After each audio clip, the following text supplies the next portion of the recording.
Hi, welcome to BariNation, where we support the bariatric community with humor, humility, and honesty. You've just tuned into a podcast that welcomes you into a community, a resource center, and a safe place that powers your journey towards personal wellness. Our goal is you leave us today feeling hopeful, inspired, and ready to live your best bariatric life.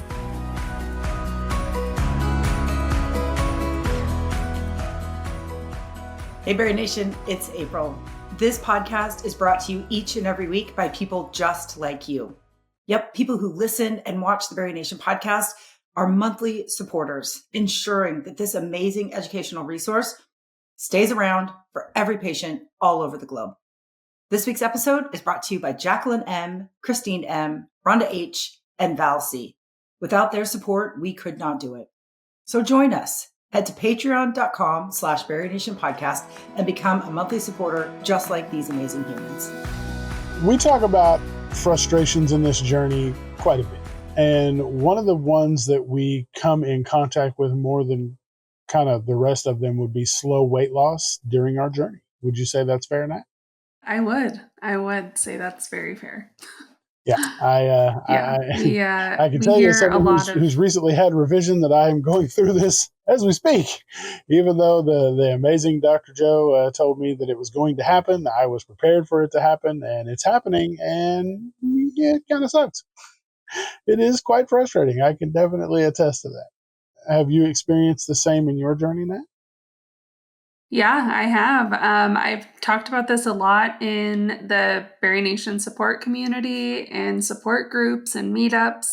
Talked about it here on the podcast that I experienced a very long stall and really slow weight loss after my surgery. I hit like 50 pounds down, and then it's been a trickle ever since. I'm almost 4 years post-op.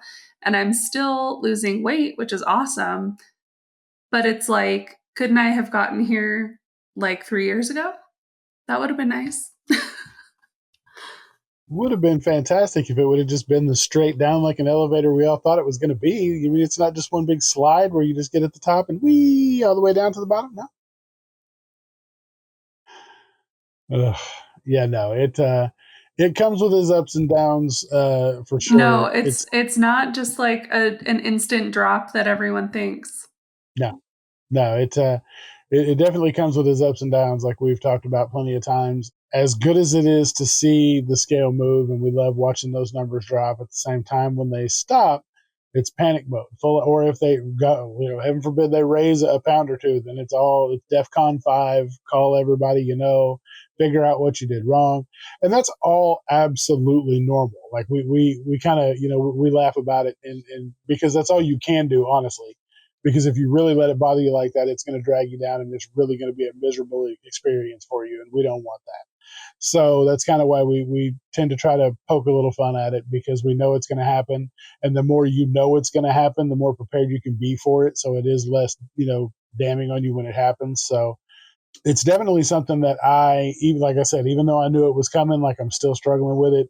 I am starting to drop again, which is good, because I hung out at the same 2 and 3 pounds up and down for a month and a half, which I know, most of us have all done.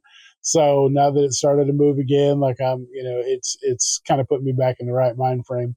But it's a struggle to get out of that mindset, even though you know what's happening.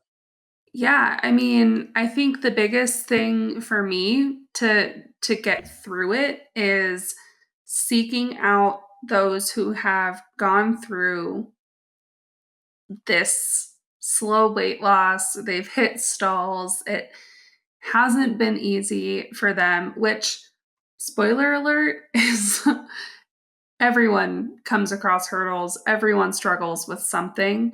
But really turning to the community and saying, hey, like, I'm frustrated. I thought I was going to cut out 80% of my stomach and I was just going to be fixed. And I wasn't going to be hungry anymore. And I was going to lose 100 pounds just like that. And it's just not true. And so coming to the community, turning to Jason and April and having them commiserate with me and also show me what they have done to get through those moments. April mentions this a lot about kind of taking from everyone else's recipes. And that's what I have found to be the most beneficial, is just to listen and gather that feedback and say, oh, that actually, Jason's walking every day or hydration. I'm going to try those things and see if that works for me. And Jason might feel the same way about me or April or someone else in the community and say he's going to try those things. And yeah, just finding that hope in the community has been like huge for me. Yeah, it really does make a big difference when you have those people to lean on who have been through it or are going through it, so that you know that you're not alone, because it's a huge part of exactly what's happening, is that you do feel alone. It feels isolating. You do feel like there's nowhere to turn or that you've done something wrong. So having somebody there to kind of help you through that exact situation and say, no, this is normal. I've been there. I'm going through it myself. Things are going to turn around. Or for those people that are, farther ahead than you may be in your stage, that can tell you like, oh no, I went through that around that same time. Like the 3 month stall situation is about normal post op. And for people to, we see it all the time. People start really, really freaking out. And it's like, no, no, no, this is normal. This is about the time. Or when they say they're in a stall, you ask how far out are they? And that's about 3 months. Oh, yep, that's what it is. Like, that's exactly, you're right on time. Like your body's just, catching up to the surgery that it's had. Like it's a major change to your body. Got to take time to heal. And that's going to do some resetting of some hormones and some things. Like there's always an explanation for the things that we're going through. And it's important for you to understand, like, it's not just you, and there is a reason for it. And it's not something that's just going to be that you made some grave mistake or that you're a bad bariatric patient, because we don't believe there's any such thing as a bad bariatric patient. So stay the course, follow the course, have faith in yourself, and you're going to, you'll be fine. Yeah, I think that's a huge part of it too, is realizing that everyone's journey is going to be different too. I mean, we can take from everyone's kind of recipes and try it on and see if it's going to work for us, but at the end of the day, my body is different than Jason's body is different than April's body is different from, like any other bariatric patient. So really getting curious, I think too, with like, why is this happening?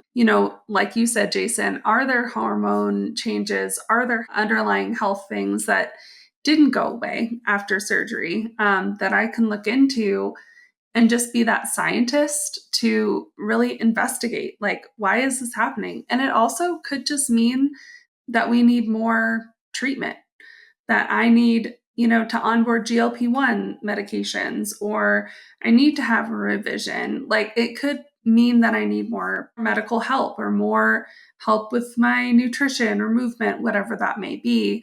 And that's just what I found in the BariNation support community, is like asking those questions and then having other bariatric patients say like, hey, I had to get a revision because I had the same thing, or I onboarded medication, whatever that is. I just think that is so helpful to have those conversations. But just like what you said, Jason, like not getting down on ourselves for not having the results that we maybe thought that we would have.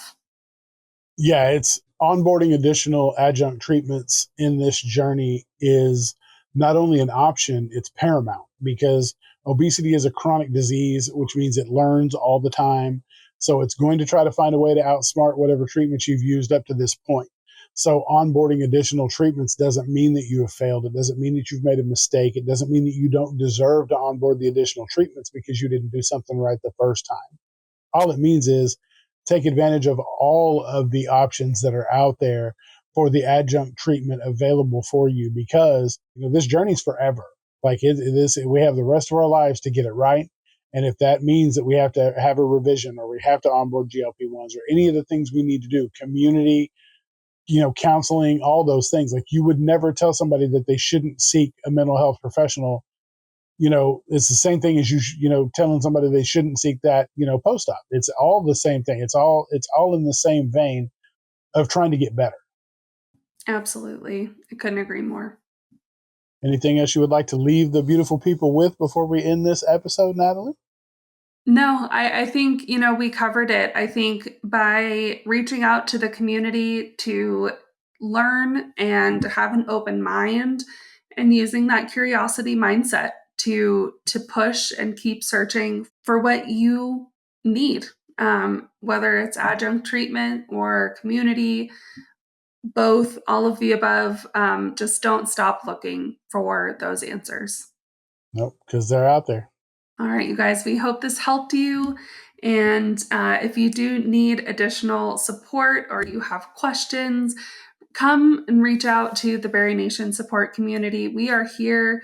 There's something every single day that you can hop into, a Zoom support group, member-led meetup, classes to get these answers and to help guide you along your bariatric journey. Pursuing bariatric surgery can feel daunting, especially with so many surgery options, practices, and social media throwing information our way. Sometimes we just need a safe space to ask the big questions, to seek advice from those who have gone through the surgery, and to get the support we need while tackling our mental health. That's where the BariNation support community comes in. Just about every week, I lead Beginner Bariatrics, a peer-led meetup for pre-op patients and newly post-op patients to support one another through the beginning stage of bariatric surgery. Laura Grabo, bariatric therapist, also hosts weekly support groups targeted to guide you through the mental hurdles you may face. For just $39 a month, you can access these groups and more in a safe, online platform when and where you need it. Go to barination.mn.co for more information.